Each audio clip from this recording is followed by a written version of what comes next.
En el odierno episodio, directos oyentes, continúo con el problema del mal y en particular del libre albedrío. Si con el libre albedrío podemos explicar el mal. La primera pregunta que hoy me planteo es ¿qué es el mal? Venimos hablando del mal, pero no hemos definido en ningún momento que sea el mal. Yo pienso que en nuestro idioma sufrimos una, una bifurcación lexicográfica entre el mal y lo malo, y del mismo modo entre el bien y lo bueno. ¿Cómo se dice el mal en latín? Malum, pero malum, que es el neutro del adjetivo malus, sustantivado, significa también lo malo. ¿Cómo se dice el bien? Se dice bonum, lo mismo, es el adjetivo sustantivado neutro de bonus, y bonum significa lo malo. Quiere decir que, hablando en latín, bonum es quien dice bonum, dice indistintamente el bien y lo bueno, y quien dice malum dice indistintamente el mal y lo malo.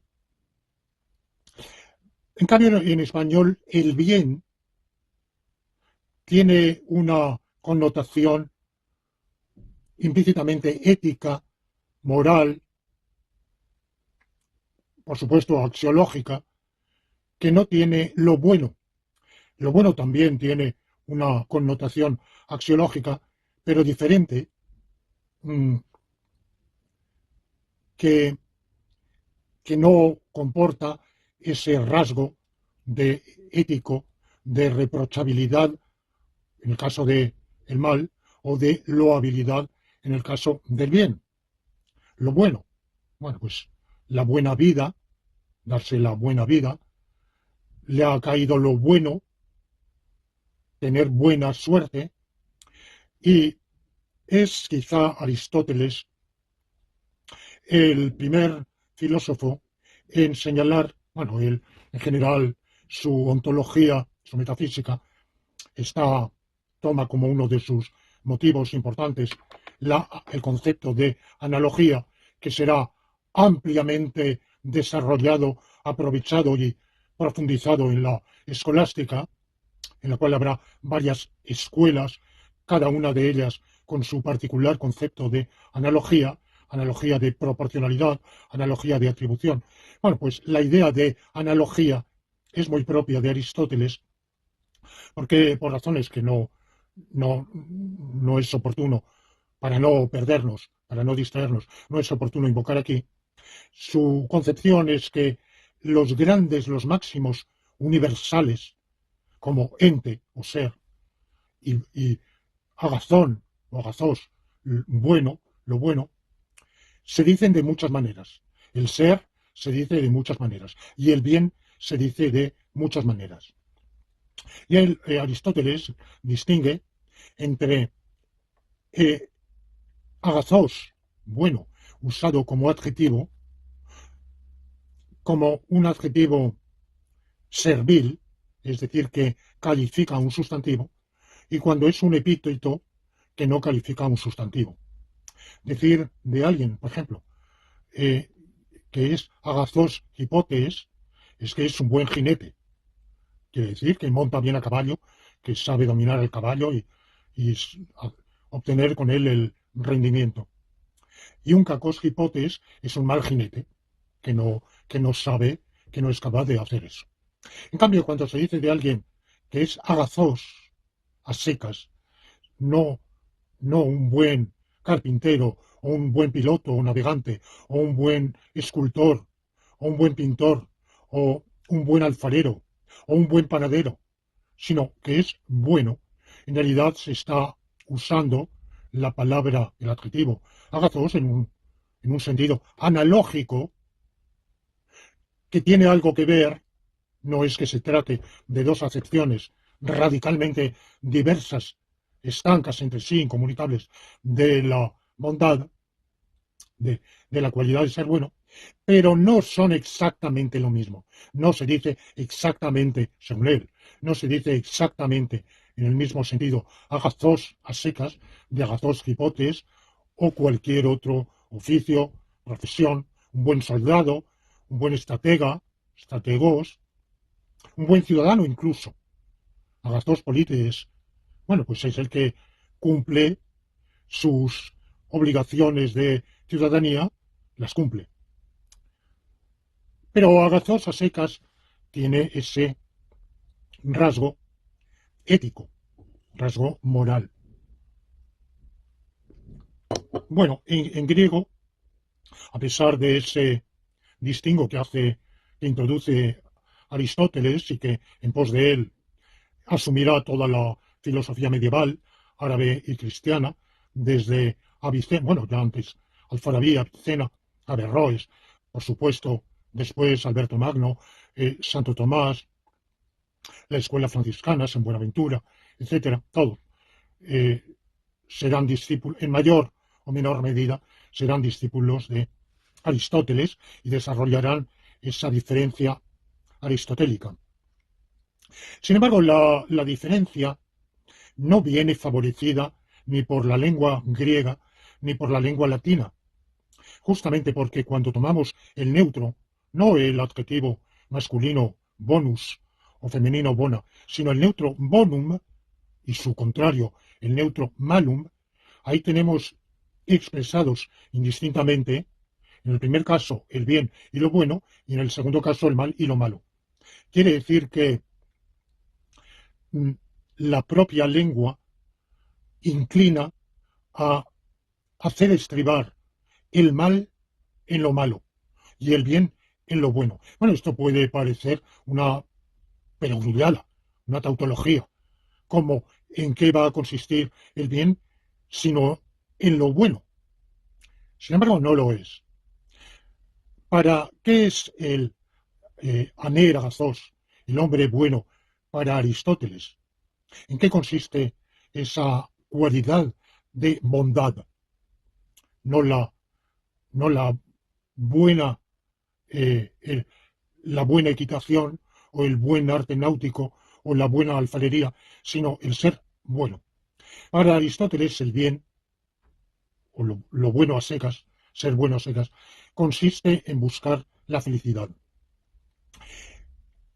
El bien, quien es bueno, el buen alfarero es el que hace buena cerámica.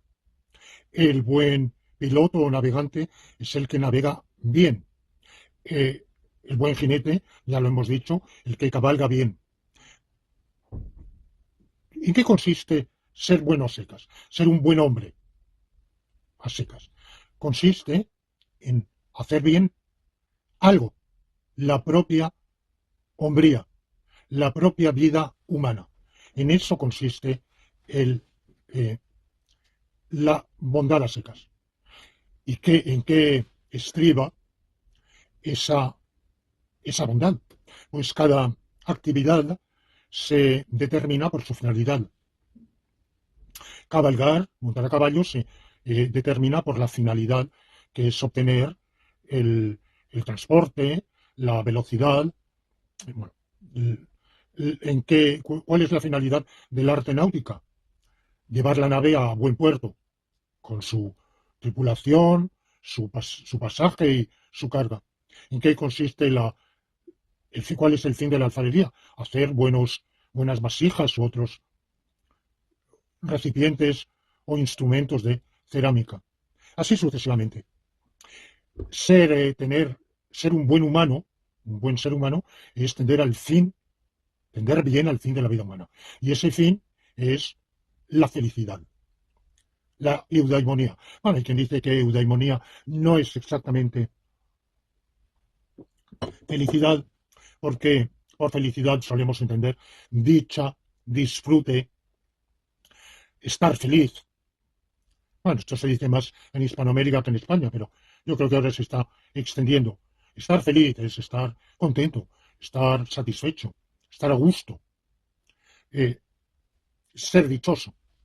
Y la eudaimonía es más bien un estado objetivo, no excluye el componente o la faceta subjetiva, porque es el que quizás se podría traducir mejor con el bienestar.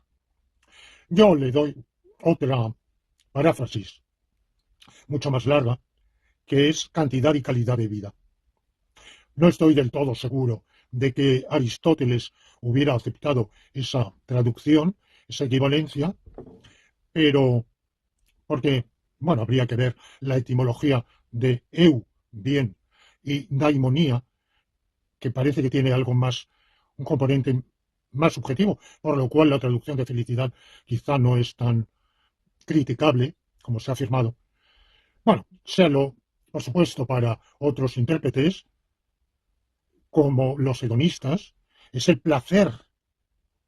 El propio Leibniz, a quien no solemos considerar muy hedonista, muy epicúreo, sin embargo lo dice que el alma humana tiene dos sensibilidades de manera innata al placer y al dolor. Y Leibniz es un eudaimonista y se lo ha considerado con fundamento como el originador del utilitarismo que se desarrollará después en la ilustración enciclopedista francesa del siglo XVIII, con figuras como D'Holbach, Helvétius, Diderot, pero también en la ilustración británica con Bentham y todo el utilitarismo inglés que viene de ahí, John Stuart Mill, etc. Sidgwick, que tiene ese componente hedonista, lo cual acentúa que no hay verdadera felicidad en la medida en que no se perciba, en la medida en que no se capte, en la medida en que no haya un estado mental que, que capte, que sea sensible a esa felicidad. Bueno, mi idea iría más bien, en cambio, por algo parecido a lo de Martha Nussbaum, una filósofa norteamericana, que habla de el florecimiento de de la vida, no solo humana, sino también ella es, como yo, animalista, defensora del bienestar animal y del buen trato a los animales no humanos, y considera también que ese buen trato consiste en posibilitarles su florecimiento, es decir, su prosperidad, podríamos quizá decirlo. Bueno, yo diría, con una paráfrasis más larga, cantidad y calidad de vida. Eso, porque eso es lo deseable. Hay una dificultad en Aristóteles, y es que cuando dice que el hombre bueno es el que tiende a la felicidad, nos preguntamos, él escribió dos éticas, ética a Nicómaco y ética a Eudemo, y dicen muchísimas cosas interesantes en ambos. Tiene merecidamente mayor renombre la ética nicomaquea, o nicomaquea, pero bueno, ambos son libros muy interesantes. Y como toda la obra de Aristóteles, toda, muy oscuros, o casi toda, muy oscuros, muy difíciles de entender. Saben ustedes que Avicena había pasado un tiempo de enorme penalidad leyendo un montón de veces la metafísica de Aristóteles sin conseguirlo. Entonces, para hacer méritos y que Dios lo premiara permitiéndole entender la obra, dio ampliamente limosna, practicó un ascetismo y finalmente un día logró entender esa obra, lo cual le produjo un estado de júbilo, exaltación a la Trinidad como no había tenido nunca en su vida ni volverá a tener. Bueno, pues en realidad Aristóteles es oscuro, se presta a muchas interpretaciones porque su obra no es clara. En general, quizá la lógica, la silogística, eso es bastante claro, pero, pero la mayor parte de sus escritos son oscuros. Entonces, yo no he logrado una aclaración en Aristóteles de si el anergazos, el buen hombre, es el que busca su felicidad o el que busca la felicidad ajena o la felicidad compartida. Lo de compartir no es muy de Aristóteles, porque Aristóteles en su metafísica no cree en la existencia de colectivos, colectividades, conjuntos, agregados, multitudes. En su metafísica, esos son entes de pura ficción. Cierto que hay muchos hombres, pero no existe nada que sea la muchedumbre de los hombres, ni una muchedumbre de hombres, ni de nada. Por tanto, la felicidad de la multitud, en realidad ni siquiera, por ejemplo, él habla, claro, de la familia, de la politeia o ciudad, pero verdaderamente en su metafísica existe la politeia. ¿Qué es? ¿Sustancia? No, la sustancia es individual, por tanto, no es sustancia. ¿Es accidente? Si es accidente es o bien calidad, no. Cantidad, no. Relación, no.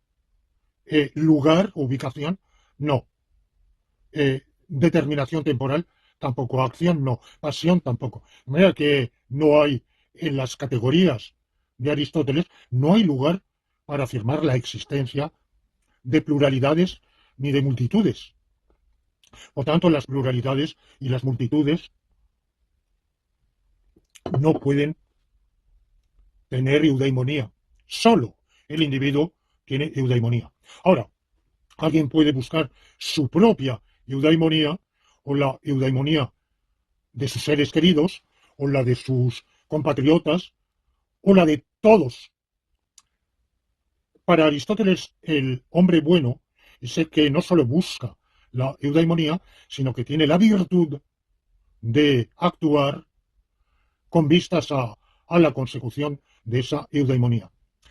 Para mí está claro, por muchas cosas que él dice, que considera que el individuo no puede tener adecuada o completa eudaimonía de manera egoísta. Por ejemplo, la amistad para Aristóteles es un elemento, es un concepto importantísimo en su reflexión ética. Y por tanto, el hombre que no, a quien es indiferente, a quien resulta indiferente la eudaimonía de sus amigos, bueno, pues no tiene la virtud de bondad, ni puede conseguir ni siquiera su propia adecuada, correcta o perfecta eudaimonía. Hay en Aristóteles, por consiguiente, una, una reducción de ser bueno a secas a tener una determinada cualidad. Es decir, el bien estriba en algo, consiste en algo. ¿En qué? En la eudaimonía. O mejor dicho, en el afán de adquirir la eudaimonía, propia o ajena. Pero consiste en eso. Hay, a partir de Aristóteles, a lo largo de toda la Edad Media y moderna, y como mínimo hasta Hume, que bueno, yo creo que también Hume, pero en fin, por lo menos hasta Hume, con un paréntesis en los estoicos, al cual de pasado me voy a referir, hay una reducción de la bondad a algo describible o denominable con algún vocablo que no sea meramente bondad. No basta decir la bondad es bondad, sino la bondad consiste en esto. ¿En qué consiste? Bueno, pues para Aristóteles y toda la tradición árabe y escolástica medieval y renacentista y protomoderna, es la felicidad, pero con esa modulación que consiste eh, en la virtud de buscar la felicidad propia y ajena, no exclusivamente propia. Por ejemplo, ser generoso es ser bueno. El generoso, el altruista, busca la felicidad ajena. Y evidentemente en esta tradición eso es bueno. Pero hay también otro rasgo en la tradición medieval y es la idea de los trascendentales,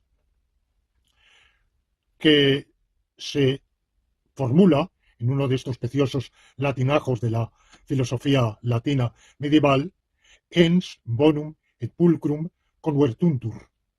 Es decir, que existir, ser bueno, ser bello, convertuntur. No se dice idem est, no se dice que es lo mismo, pero sí que se convierten, que se vuelcan, que se explicitan lo uno en lo otro. Porque todo lo que es, en cuanto es, puesto que el mal es una carencia. Esto es una idea que viene de la filosofía neoplatónica, que va a asumir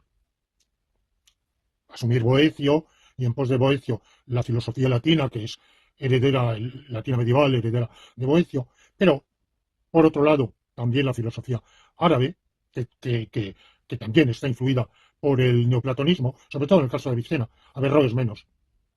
Bueno, el mal es una carencia, y lo positivo, lo verdaderamente entitativo, es bueno. Ustedes dirán, ¿dónde está la bondad de la enfermedad, del incendio, de la destrucción? Bueno, pues podemos criticar a estos filósofos y estar en desacuerdo, pero antes de criticarlos conviene entender lo que dicen. Y lo que dicen es que el lado maléfico, maligno, el lado vitando, el lado evitable de esos hechos o de esos fenómenos, estriba en no ser o constituir elementos de aniquilación y por tanto de nihilificación y por tanto de supresión del ser. El incendio destruye, la enfermedad socava nuestra vida, no atenta a nuestra salud. La desgracia es una pérdida de bienestar y por tanto son elementos negativos cuya raíz es ese no ser. En lo que tienen de ser, de positivo, son buenos. Por lo menos para sí. El incendio es malísimo para nosotros, pero para sí mismo es bueno. Es decir, y por eso tiende a propagarse. Porque su propia entidad, el incendio, en cierto sentido, abusando quizá de la palabra, prospera, va a más, expandiéndose. Y la enfermedad, la enfermedad microbiana o viral o cualquier otra, el cáncer. El cáncer, cuando prospera el cáncer, nosotros perecemos. Pero para él es bueno ese prosperar. De manera que el ser y el bien, dejo de lado ahora la belleza, el ser y el bien tienen una conexión estrecha, que se va a acentuar en filósofos posteriores, concretamente en dos grandes filósofos racionalistas del siglo XVII, de manera diferente, muy diferente, que son Leibniz y Spinoza. En Leibniz, el mal, Leibniz se propone una tarea, también él considera, claro está, que el bien estriba en la felicidad para el hombre. Pero el bien a secas, ¿en qué estriba?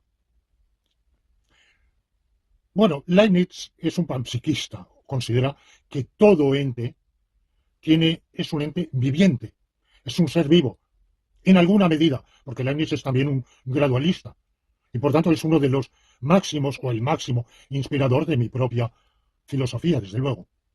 Aunque él no lleva el gradualismo a sus consecuencias, porque en lógica se sigue ateniendo a una lógica aristotélica que es incompatible con el gradualismo. Pero su metafísica es gradualista, con su principio de continuidad. Y él considera que una piedra, un astro, un monte, un río, son seres vivientes que tienen el grado mínimo de vitalidad.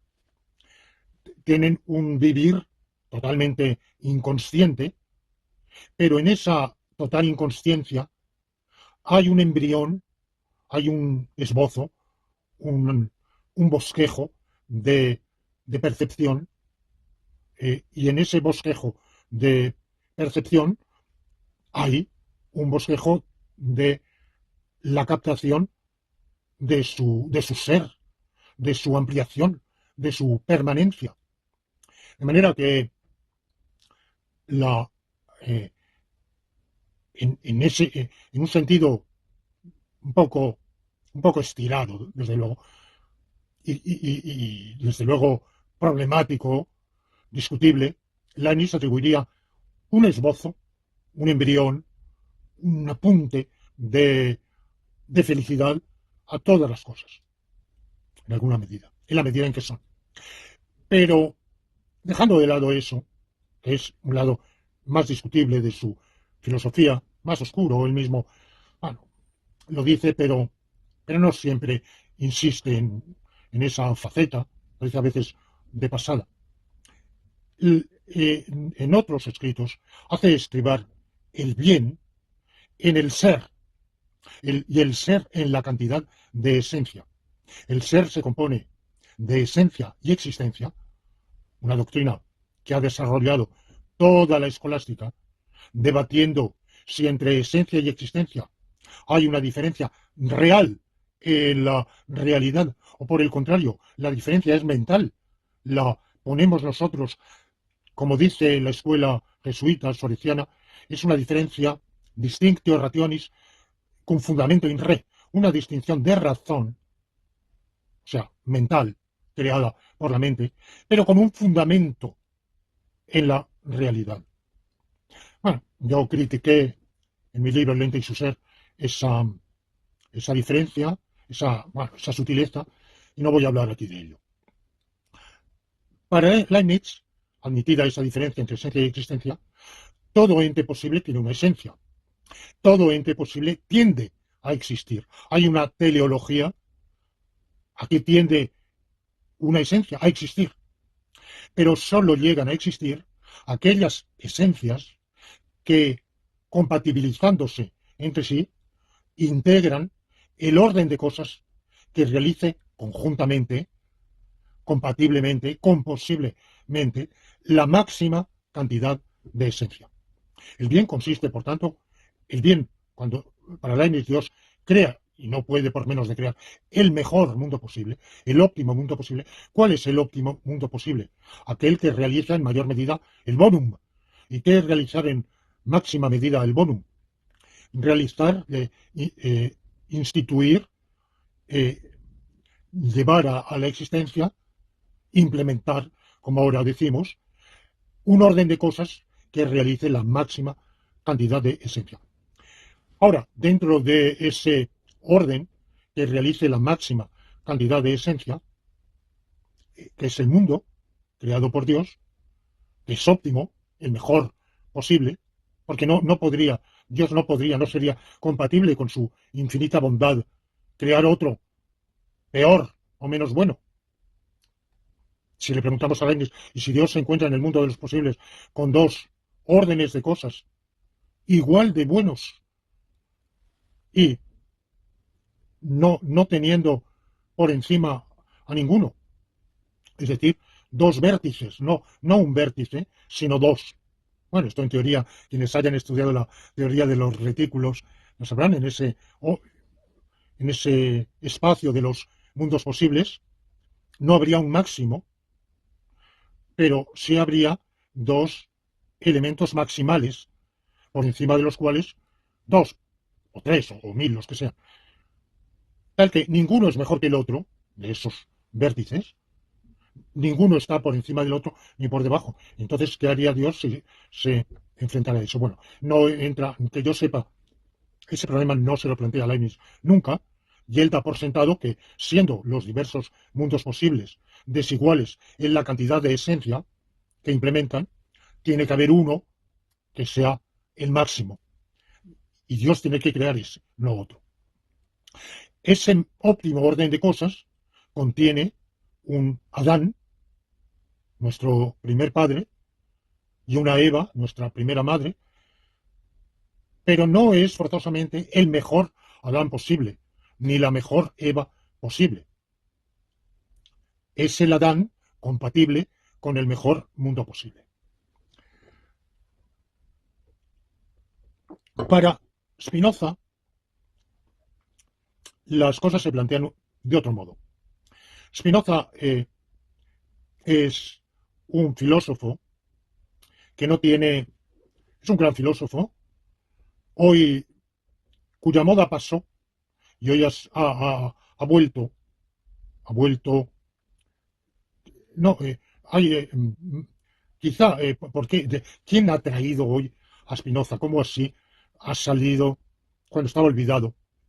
Después de Kant, Hegel tiene una enorme admiración por Spinoza, incluso acuña un verbo alemán, spinozieren, espinocear, como un modo de filosofar. Y después de él, algunos de sus primeros discípulos, como Feuerbach, también consagró a Spinoza un gran interés, y Marx, en un escrito, en una anotación, un apunte, un cuaderno juvenil, escrito a los 23 años sobre Spinoza, en 1841. Pero vamos, ese cuaderno de Marx estaba olvidado, había caído estaba en la sombra, y quizá el renacimiento de Spinoza, perdón, ha venido de la mano de Althusser y la línea de marxismo que él inauguró, que tuvo en los años 70, quizá 80, tantísimo impacto en el mundo, eso hoy, concretamente en el mundo de habla hispana, eso yo creo que hoy está olvidado, ha pasado de moda, pero la presencia de Spinoza ha continuado. Por ejemplo, en un economista hoy muy influyente como es antisistema, anticapitalista, bueno, por lo menos anti, antineoliberal, digamos, que es Lordon, un economista francés, eh, Toni Negri, en italiano, que es un filósofo muy influyente, y yo creo que sobre todo en Italia quizás es el país en que Spinoza es más popular. Y lo es en parte porque al salir del marxismo, muchos que fueron marxistas, pero que al entrar, bueno, pues al haber perdido la fuerza de atracción inmensa, el magnetismo que ejerció la filosofía de Marx en mi juventud y en la de millones en los años 60, 70, 80. En mi caso yo fui, digamos, de todos esos, de los más antiguos y de los últimos que es todavía en vida, de los años 60. En realidad, yo fui dejando paulatinamente de ser marxista en 1973-74. Un día pensé, yo ya no soy marxista. Y bueno, pues fue por entonces, un poco después, muchos fueron también alejándose, unos por un abandono, como una conversión que los lleva a abjurar de la creencia marxista. En mi caso no fue así, fue paulatino, gradual, se fue evaporando. Como me dijo un colega inglés, seguro que en su caso, it was fading. To fade es evaporarse, diluirse, esfumarse,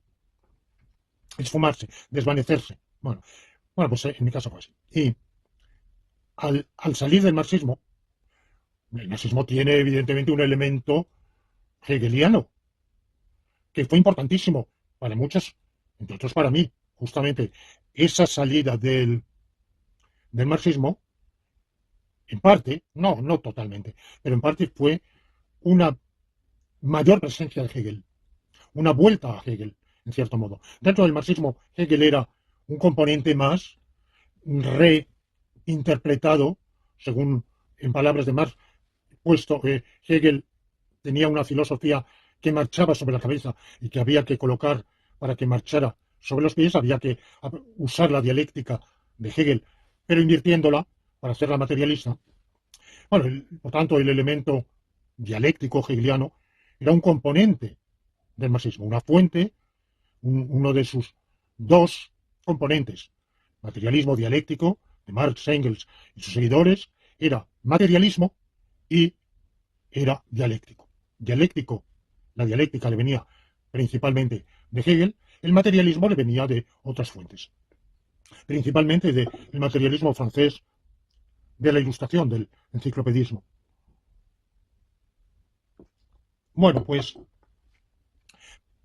mientras que algunos, por lo menos yo, al salir del marxismo, nos hicimos más adictos, nos adherimos más al componente dialéctico hegeliano, en realidad yo, recapacitando toda mi juventud, mi amarga juventud, escribí un libro relatando la amarga juventud, bueno, pues recapitulando aquella amarga juventud revolucionaria marxista, me he dado cuenta de que yo siempre fui más dialéctico que materialista. Pero bueno, esa paulatina evolución de los años 72, 73, 74, 75, me llevó a acentuar el componente hegeliano. En cambio, a muchos otros no les ha gustado, por ejemplo, Althusser odiaba a Hegel, no quería saber nada de influencia hegeliana. Y toda una tradición, bueno, no es apropiada la palabra tradición, pero toda una serie de sucesores de Marx o de pensadores inspirados en Marx, de algún modo, que no comulgan ya, no profesan la teoría de Marx, pero que proceden de ella, han acentuado el lado materialista, no dialéctico, y han juzgado que se podía fundar en Spinoza. Bueno, yo pienso que es un malentendido porque Spinoza no es para nada un materialista. Para resumir en 4 palabras la filosofía de Spinoza, sostiene que solo hay una única sustancia, que es Dios, un ente cuya esencia envuelve su existencia y que es substante a todo lo demás, que es por sí y se concibe por sí, in se, a se, per se, tiene esas cualidades de inseidad, aseidad, perseidad, no puede haber más que uno, no dos, no y todo lo demás es algo de la sustancia.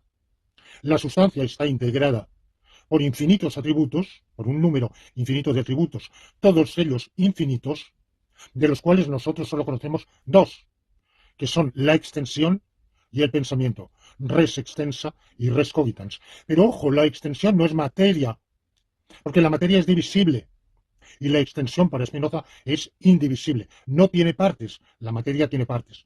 Entonces, ¿por qué no conocemos? Sabemos que hay infinitos atributos y sin embargo no tenemos la más mínima idea de cuáles sean salvo 2. Bueno, pues porque nosotros, los seres humanos, somos modos. Los atributos, cada uno de los atributos, tiene modos, modulaciones, y esos modos, unos son infinitos y otros son finitos. Y el ser humano es un modo finito. Un modo finito constituido por 2 componentes, un alma y un cuerpo. El alma forma parte o se integra participa de un modo infinito del pensamiento, y el cuerpo participa de un modo infinito de la extensión. Y por ello tenemos acceso a ambos. Bueno, esto lo digo para entender el marco de la filosofía de Spinoza. Ahora, Spinoza quiere, con respecto al bien y al mal, quiere llevar a cabo una reducción. Está hablando de la reducción. Una reducción más fuerte, más drástica, mayor. En realidad va más allá de la reducción, quiere llevar a cabo una eliminación. Bonum y malum no existen. No quieren los hombres las cosas, dice en la ética, porque perciban o vean o comprendan o crean que son buenas, ni detestan otras o huyen de otras, las rehuyen, porque vean, perciban, comprendan o crean que son malas, sino que porque las quieren, las llaman buenas, y porque las detestan, las llaman malas. Muchas veces, hablando de gustos, ya he dicho de gustos, no hay nada escrito, vamos a un museo, decimos qué cuadro más precioso, más lindo, más bello. Y alguien que nos acompaña dice, pues yo, para mí no, yo no lo veo así. Y bueno, a ti, a uno le gusta y al otro no. Quedamos en paz diciendo que la belleza, en última instancia, es cuestión de gustos, como la comida. Hay quien dice que riquísima está la comida picante, la guindilla, el pimentón, hay quien dice no, bueno, a mí que no me pongan. Bueno, pues a uno le gusta y a otro no le gusta, es cuestión de gustos. Bueno, reducimos muy a menudo todo aquello que tenga que ver con la belleza, incluyendo la belleza gustativa, si se puede decir así, la belleza auditiva, musical, la belleza visual, muchas veces, pues a gustos. Claro, hay un problema, eso no, difícilmente puede ser la última palabra. ¿Por qué gusta algo si no se percibe en ese objeto del gusto algo que incite al gusto? Pero bueno, por otro lado, claro, está la enorme discrepancia entre gustos que hace que dudar que exista una cualidad objetiva, que sea la belleza. Aunque el argumento vale lo que vale, porque puestos a eso también lo podemos decir, como lo dice Spinoza y como lo dicen otros eliminacionistas, en que no hay lo que en la filosofía analítica contemporánea se llama anticognitivismo. No hay cualidades de bueno o malo. Y en principio Spinoza, esa es su tesis. Spinoza es un gran lector y seguidor de Maquiavelo. Ya Maquiavelo había sostenido contra la tradición cristiana, pero también pagana, que el hombre es un ser de la naturaleza y en la naturaleza no hay bueno ni malo, bien ni mal. ¿Quién es buena? ¿La ballena que se traga a miles de peces que no le han hecho nada malo? ¿O son buenos las víctimas? ¿Es buena la ballena? ¿O la ballena es buena cuando es cazada por los balleneros? Recuerda la grandísima novela Moby Dick de Melville, una de las mejores novelas del siglo XIX. Bueno, pues sentimos, por lo menos yo, cuando la leí, sentí total simpatía por la ballena. Y la consideramos, aunque la propia novela nos hace relativizar, hay una imagen suya de cómo, si mal no recuerdo, hace muchísimo que la leí, por la zona aproximada del estrecho de Malaca, los balleneros persiguiendo a una ballena que persigue a octópodos que persiguen a peces. La ballena es carnívora, los octópodos son carnívoros, los peces seguramente también, y los balleneros, cazándola, pues también pertenecen a la especie humana que también lo es. ¿Quién es? ¿Quién, quién da lástima de toda esa cadena? Bueno, pues el anticognitivismo sostiene que no hay cualidad objetiva de bueno ni cualidad objetiva de malo, como ya Maquiavelo lo había dicho, en la naturaleza no hay bueno ni malo. Ahora, sin embargo, Spinoza, después, como todos los filósofos amoralistas, digamos, o que niegan la objetividad, anticognitivistas, en realidad, más que amoralistas, sería preferible decir anticognitivistas, que niegan que pueda haber conocimiento del bien y del mal, o incluso de lo bueno y lo malo, porque nada de suyo es bueno ni es malo, sino que es apetecido o rechazado, pero ni bueno ni malo. Entonces, el anticognitivismo se ha llamado también amoralismo, porque niega el bien y el mal moral, Pero en realidad hay que ir más lejos.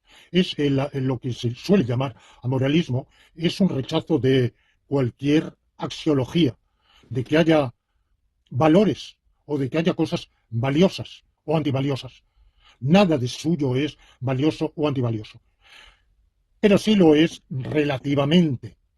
Y ahí es donde Spinoza, aunque, digamos, toma como punto de partida ese eliminacionismo, nada es bueno ni malo, los hombres llaman bueno a lo que buscan y malo a lo que rechazan, pero Spinoza, aunque tiene una metafísica totalmente antiteleológica, admite, sin embargo, algo que, bueno, yo pienso que ese rechazo que él quiere, siguiendo a Descartes, tener una concepción de la realidad que no, no admita para nada eh, teleología, finalidad. En la realidad no hay finalidad. Sin embargo, a la vez afirma que todo ente, todo cuerpo, toda alma, todo modo de finito o infinito de un atributo divino, o sea, todo ente, tiende, tiene un conatus, una inclinación a conservar su ser. Es una idea que le viene de Descartes. Y eso lo tiene cualquier objeto inanimado, lo tiene cualquier cuerpo, cualquier trozo de materia, porque para partir ese trozo, tenemos que forzar. Si es diamante, tendremos que aplicar una fuerza enorme, porque es lo más duro. Si es una cuchara de aluminio, la fuerza que hay que aplicar es menor, pero es considerable. Si es una, eh, una taza, pues de loza, pues evidentemente la fuerza que hay que aplicar es pequeña. Doy un martillo y un martillazo y lo hago añicos. Bueno, el ser humano tiende a, es una mezcla, un mixto de alma y cuerpo que tiende a permanecer en su ser. El alma tiende a permanecer en su ser propio y una vez disuelto su vínculo con el cuerpo, porque el cuerpo se descompone, el alma se reintegra en el espíritu universal. Es inmortal, pero no es inmortal en su individualidad.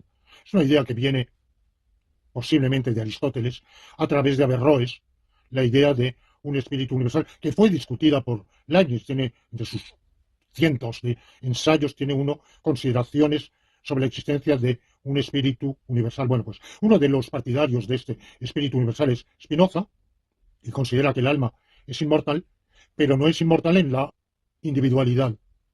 El alma de cada uno de ustedes, cuando ustedes mueran, se reintegra a ese gran espíritu universal, pero no va a conservar la memoria de su infancia, niñez, adolescencia, fortuna e infortunio, ni... No, se va a conservar solo como almas secas, en lo que tiene de ser anímico. En cambio, el cuerpo no se conserva, pero el alma y el cuerpo tienden, tienen ese conatus a mantener su ser. En 1670 eh, publica Spinoza una obra, publicará muy poquito a lo largo de su vida. Publicará primero una obra unos años antes, Principia Philosophiae Cartesianae, o Cartesi, Principios de la Filosofía Cartesiana, que es una sistematización de la obra de la filosofía de Descartes, de quien en principio él se considera discípulo, aunque posteriormente, claro, su filosofía es lo más opuesto a la de Descartes en muchos aspectos esencialísimos. Y publicó en el año 70, 1670, el Tractatus Theologico Politicus, Tratado Teológico Político. Luego publicó alguna obra más, pero casi toda su obra es póstuma. Fue publicada después de su muerte. En realidad, con razón, se abstuvo porque, aunque había escrito el Tratado Teológico Político temeroso, él era un panteísta, excomulgado de la comunidad israelita de Ámsterdam, por supuesto no cristiano, ajeno y externo a todas las confesiones cristianas, incluyendo la que era oficial y preponderante en la Holanda de su época, que era el calvinismo, un calvinismo muy fuerte, muy acentrado, cuyo dominio se acentuará todavía en esos años 70, precisamente, al restaurarse en el poder la dinastía de Orange-Nassau y abolirse el sistema republicano, algo en lo cual Spinoza, que era un pensador, no un hombre de acción, pero él apoyó en alguna medida, con su pluma, en la medida de sus fuerzas, apoyó el mantenimiento del régimen republicano, de la libertad que brindaba el régimen republicano, y fue derrotado, como los demás que lo defendían. Y la dinastía Orange-Nassau volvió a hacerse con un poder dinástico, ciertamente que no con título de rey, pero sí con otro de Stadtholder, o sea, de jefe de Estado, de posesor. Holder es el que tiene en sus manos el Estado, detentador del poder. Bueno, es una palabra técnica imposible de traducir. Y en el Tractatus Theologico Politicus, que él escribió un poco para tantear el terreno y mostrar que su filosofía era compatible, aunque él no profesaba ni el judaísmo ni el cristianismo, pero era compatible con el judaísmo, el cristianismo, la creencia en el Antiguo y el Nuevo Testamento. Él dedica más atención al Antiguo, siempre y cuando se entendieran de un modo que era filológicamente legítimo. Cristianismo y judaísmo se basaban en la Biblia. Bueno, esto sobre todo, claro, él cuando habla de cristianismo se refiere al calvinismo, para el cual la única fuente de la fe es la Biblia, la palabra de Dios, no hay ninguna otra.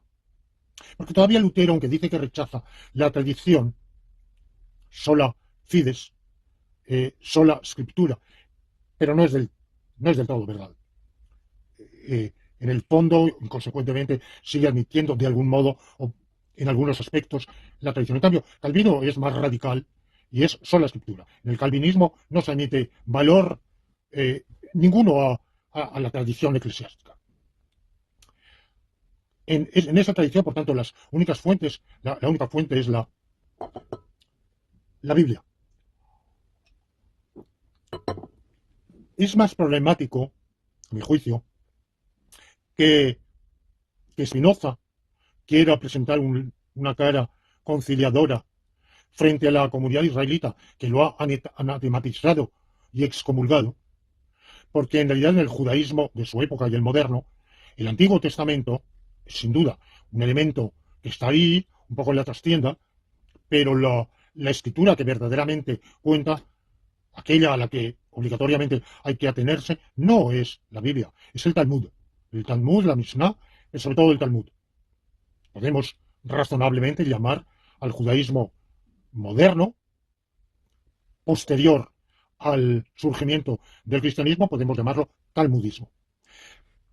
Y entonces, Spinoza, en ese Tractatus Theologico Politicus, nos habla solo de la Biblia. Y trata de hacer ver que con un canon hermenéutico y filológico razonable, puede aceptarse la Biblia, entendida como un escrito humano, como tantos otros, que refleja fábulas, cuentos, creencias, normativas de una época, pero que por su espíritu y por la lectura que hacemos de ella es compatible con la realización auténtica del ser humano, en la cual consiste la verdadera religión.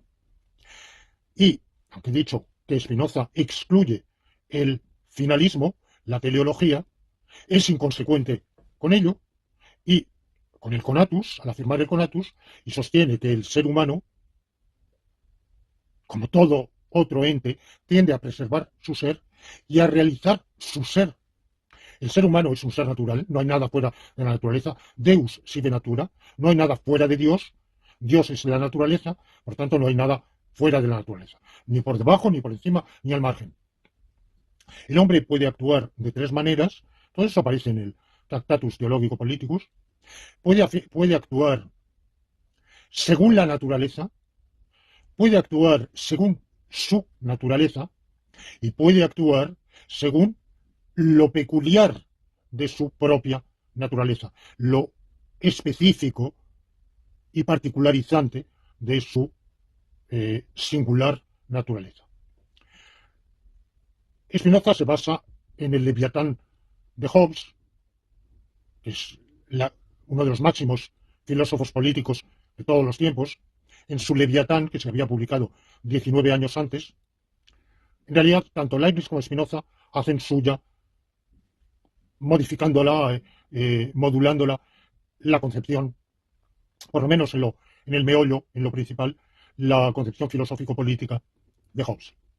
Entonces, en el Tractatus Theologico Politicus, lo que intenta Spinoza es hacer ver, hemos dicho, los hombres llaman bueno a lo que quieren. Pero ¿por qué quieren algo y rechazan lo opuesto?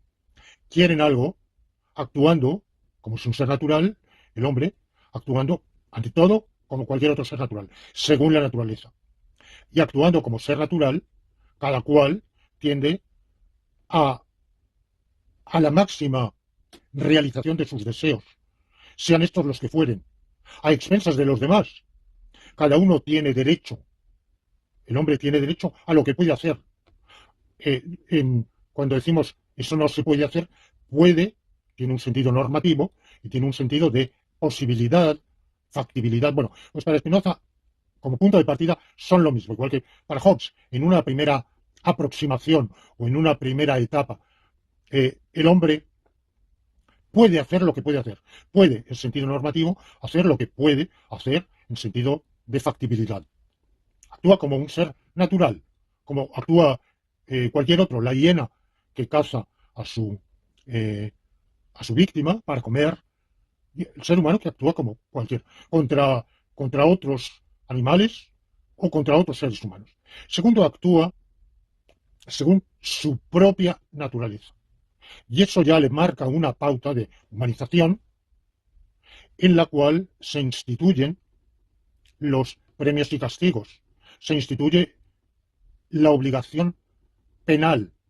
La comunidad humana instituye unas prohibiciones y unas permisiones en función de la naturaleza humana y el hombre sigue actuando según sus deseos, pero ahora sus deseos están disciplinados por actuar no simplemente como ser de la naturaleza, sino como ser de la naturaleza humana.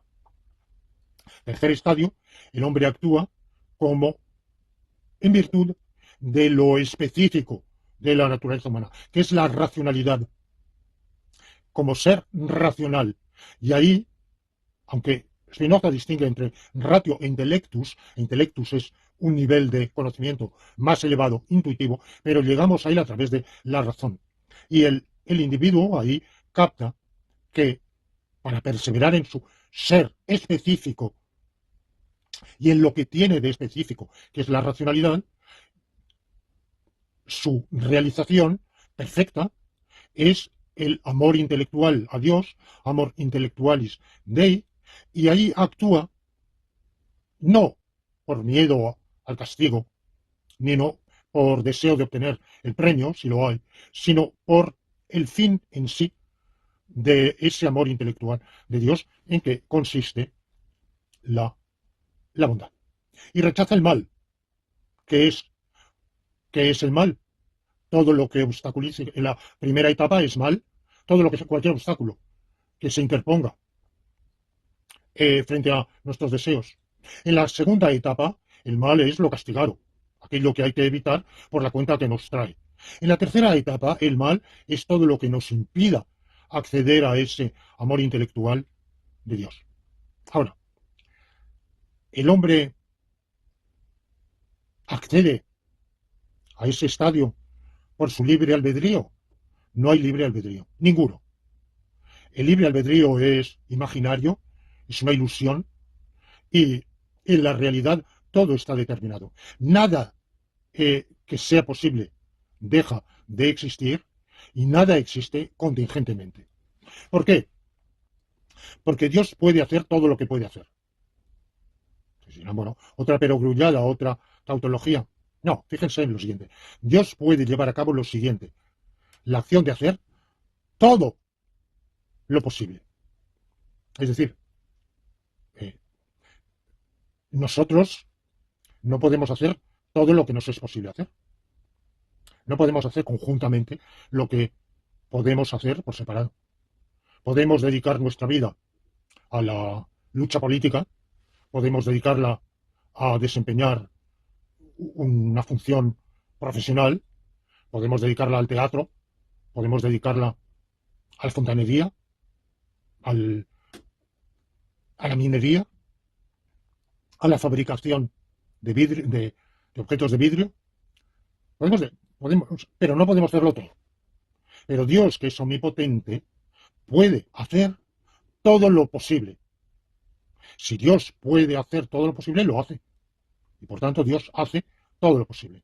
Como hace todo lo posible, esta afirmación de Spinoza fue objeto de una discusión de Peter Beach, que es un filósofo inglés, analítico, autor de un libro muy majo, muy interesante, Logic Matters, y que podemos traducir como La lógica importa, o también Temas de lógica. Ambas traducciones son posibles, asuntos lógicos. Bueno, y en esta obra hay un capítulo muy interesante sobre la historia de un sofisma que él atribuye al alcance de los cuantificadores. Bueno, no voy ahora a entrar en considerar ese capítulo de Peter Gitch. Bueno, yo lo leí ya en los años 70, bueno, pero lo recuerdo perfectísimamente. Y habla de Spinoza y dice justamente esta frase: Deus potest facere omnia quod potest facere. Dios puede hacer todo lo que puede hacer. Y él dice, el problema es el alcance del cuantificador. Todo es tal que si Dios puede hacerlo, obvio.